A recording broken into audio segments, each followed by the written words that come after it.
کبھی اپنی جوانی کے زام میں اپنے رب کو فراموش نہ کر دینا، کبھی اپنے رب کو بھلا نہ بیٹھنا۔ دن کے اندر ایسے لمحات لازمی گزار لینا کہ جو لمحات اللہ اور اس کے رسول کی یاد میں مصروفیت کے اندر گزریں۔ اللہ اکبر۔ حضرت منصور بن عمار ایک نوجوان کو نصیحت کرتے ہوئے فرماتے ہیں، فرمایا اے نوجوان، کبھی بھی اپنے آپ کو اللہ کی یاد سے غافل نہ کرنا، کبھی اپنے بارے میں یہ بھی سوچ لینا کہ تیری یہ جوانی تجھے دھوکے میں نہ ڈال دے، کبھی اس جوانی کے ناز میں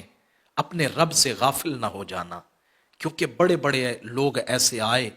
جن کو ان کی جوانی نے اپنے رب سے دور کر دیا، ان کی جوانی کے زام نے ان کو خاک میں ملا دیا، ان کے غرور کو مٹی میں ملا دیا۔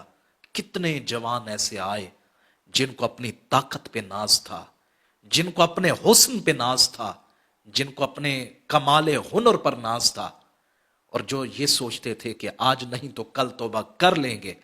لیکن اسی ضامن نے کہ ابھی تو ہم طاقتور ہیں، ابھی تو ہم توانا ہیں، ابھی تو جوان ہیں، ابھی تو ہم نے ایک طویل عرصہ جینا ہے، لیکن آپ نے فرمایا کہ نوجوان کتنے ایسے لوگ ہیں جن کو اسی غرور نے خاک میں ملا دیا اور توبہ کرنے کی توفیق بھی نصیب نہ ہوئی۔ اے انسان، ایسے وقت سے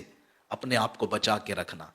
نوجوان کو حضرت منصور بن عمار یہ نصیحت فرما رہے ہیں، فرمایا اللہ کی یاد میں ہمیشہ اپنے آپ کو گم رکھنا، مصطفیٰ کریم علیہ السلام کی محبت سے اپنے دل و دماغ کو ہمیشہ معطر رکھنا،